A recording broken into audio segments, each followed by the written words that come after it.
नमस्कार, मैं कविता उनियाल। आप देख रहे हैं मीडिया टुडे टीवी। मस्जिद अल-अक्सा पर इजराइल के हमले के बाद अब मुस्लिम देश इजराइल के खिलाफ एकजुट होते दिखाई दे रहे हैं। इसको लेकर तुर्की के राष्ट्रपति रजब तैयब एर्दोगान और ईरान के राष्ट्रपति इब्राहिम रईसी ने फोन पर बातचीत की। आपको याद होगा 2020 में भी इजरायली पुलिस रमजान के मौके पर मस्जिद अल-अक्सा में जा घुसी थी और वहां जमकर उत्पात मचाया था, जिसके बाद हमास और इजराइल के बीच जंग छिड़ गई थी। इस साल भी इजरायली पुलिस ने ऐसा ही किया है। जवाब में गाजा से हमास और लेबनान से हिजबुल्लाह ने इजराइल पर रॉकेट दागे, जिसके बाद इजराइल ने गाजा और लेबनान पर बमबारी की। इजराइल की इस हरकत को देखते हुए अब मुस्लिम देश खुलकर सामने आने लगे हैं। अभी तक मुस्लिम देश घटना की निंदा कर पल्ला झाड़ लिया करते थे, लेकिन इस बार तुर्की और ईरान ने इजराइल के खिलाफ मोर्चा खोल दिया है। इजराइल से निपटने के लिए तुर्की के राष्ट्रपति रजब तैयब एर्दोगान और ईरान के राष्ट्रपति इब्राहिम रईसी ने ओआईसी की आपातकालीन बैठक बुलाई है। क्या है पूरा मामला, मैं आपको विस्तार से बताऊंगी। अगर आपको न्यूज़ अच्छी लगे तो न्यूज़ को लाइक करें। अगर आप हमारे चैनल पर नए हैं तो हमारे मीडिया टुडे टीवी चैनल को सब्सक्राइब करें और हाँ, बेल आइकन को जरूर प्रेस करें ताकि मेरी न्यूज़ सबसे पहले आप तक पहुंचे। इजराइल लगातार फलस्तीन में मुसलमानों की पवित्र स्थलों को बर्बाद कर रहा है। तुर्की और ईरान ने ओआईसी और संयुक्त राष्ट्र से पवित्र स्थलों की स्थिति बनाए रखने को कहा है।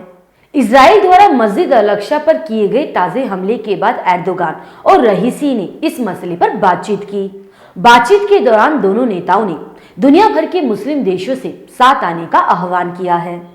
उन्होंने कहा है कि हिंसा को रोकने के लिए सभी पक्षों को आगे आना होगा। उन्होंने विशेष रूप से ओआईसी और संयुक्त राष्ट्र से इस मसले पर दखल देने का आह्वान किया है।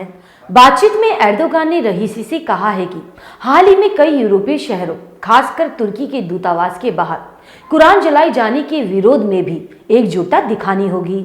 वहीं इब्राहिम रईसी ने इजराइल द्वारा किए गए अपराधों, खासकर मस्जिद अल-अक्सा में नमाजियों पर किए गए हमले की निंदा की है।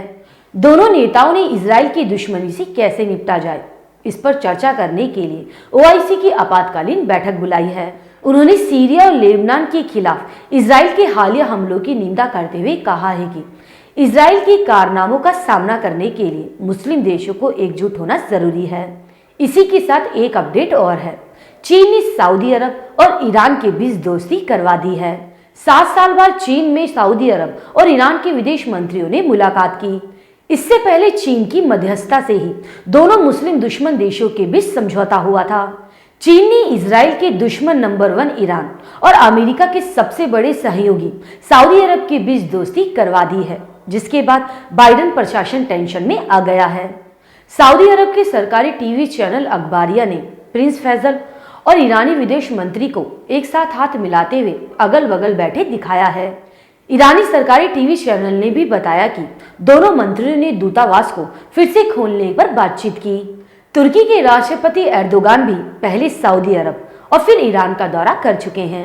अब ऐसा माना जा रहा है कि मुस्लिम देश धीरे धीरे एक साथ आ रहे हैं, जो इजराइल के लिए सरदर्द बन सकता है।